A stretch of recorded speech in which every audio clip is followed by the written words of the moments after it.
नेपाल में हाल ही में राजशाही की बहाली और देश को पुनः हिंदू राष्ट्र घोषित करने की मांग को लेकर व्यापक प्रदर्शन हो रहे हैं। राजधानी काठमांडू में पूर्व राजा ज्ञानेंद्र शाह के समर्थकों और पुलिस के बीच झड़पें हुई, जिसके चलते प्रशासन को कुछ क्षेत्रों में कर्फ्यू लगाना पड़ा। इसके साथ ही राजशाही समर्थकों और पुलिस के बीच हुई झड़प को देखते हुए काठमांडू के त्रिभुवन इंटरनेशनल एयरपोर्ट को सुरक्षा कारणों की वजह से बंद कर दिया गया। वहीं प्रधानमंत्री केपी शर्मा ओली ने इमरजेंसी बैठक बुलाई। प्रदर्शनकारियों ने राजा आओ, देश बचाओ और हमें राजतंत्र वापस चाहिए जैसे नारे लगाने शुरू कर दिए, जिससे स्थिति ज्यादा तनावपूर्ण हो गई। पुलिस ने भीड़ को नियंत्रित करने के लिए आंसू गैस, रबर की गोलियां और पानी की बौछारों का उपयोग किया। इस दौरान कई पुलिसकर्मी और प्रदर्शनकर्मी जख्मी हो गए। कई इमारतों और वाहनों में आगजनी की गई। क्यों हो रहे हैं विरोध प्रदर्शन? इन प्रदर्शनों के पीछे नेपाल में बढ़ती राजनीतिक अस्थिरता, भ्रष्टाचार के आरोप और आर्थिक चुनौतियों के प्रति जनता की नाराजगी मानी जा रही है। राजशाही समर्थक समूह का दावा है कि वर्तमान राजनीतिक व्यवस्था देश की समस्याओं का समाधान करने में विफल रही है, इसलिए वो राजशाही और हिंदू राष्ट्र की पुनर्स्थापना की मांग कर रहे हैं। हालांकि नेपाल की प्रमुख राजनीतिक पार्टियां और सिविल सोसाइटी के कई सदस्यों ने इन मांगों का विरोध किया है। उनका कहना है कि लोकतांत्रिक प्रणाली में रिवर्स गियर नहीं होता और राजशाही की वापसी की कोई संभावना नहीं है। साथ ही कुछ कार्यकर्ताओं ने आरोप लगाया है कि पूर्व राजा ज्ञानेंद्र शाह को भारत के कुछ कट्टरपंथी समूह का समर्थन प्राप्त है, जो नेपाल की संप्रभुता के लिए खतरा हो सकता है। काठमांडू के कई इलाकों में लगा कर्फ्यू।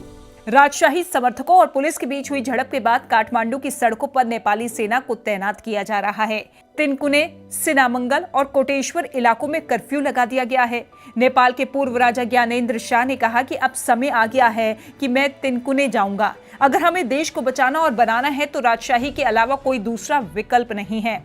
नेपाली टाइम्स के मुताबिक राजशाही समर्थकों ने पुलिस पर पथराव किया। इसके साथ ही उन्होंने समाचार पत्रों के कार्यालयों और पार्टी बिल्डिंग पर भी हमला किया। पुलिस ने प्रदर्शनकारियों को तितर-बितर करने के लिए बल का प्रयोग भी किया।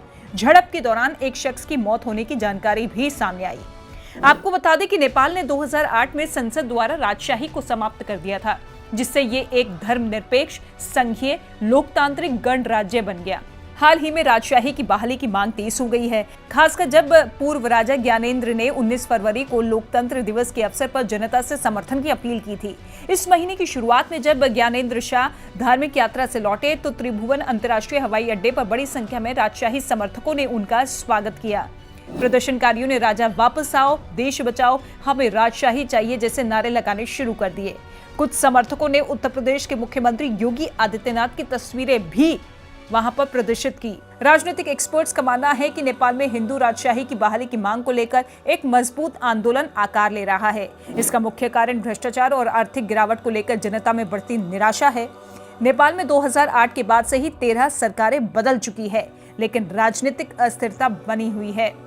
कुल मिलाकर देखा जाए तो नेपाल में वर्तमान स्थिति जटिल और संवेदनशील है। देश के अंदर अलग अलग विचारधाराओं के बीच टकराव और असंतोष बढ़ गया है, जिससे राजनीतिक स्थिरता पर प्रश्न चिन्ह खड़े हो चुके हैं। आने वाले दिनों में ये देखना महत्वपूर्ण होगा कि नेपाल की सरकार और समाज इन चुनौतियों का सामना कैसे करते हैं और देश को स्थिरता की ओर कैसे ले जाते हैं।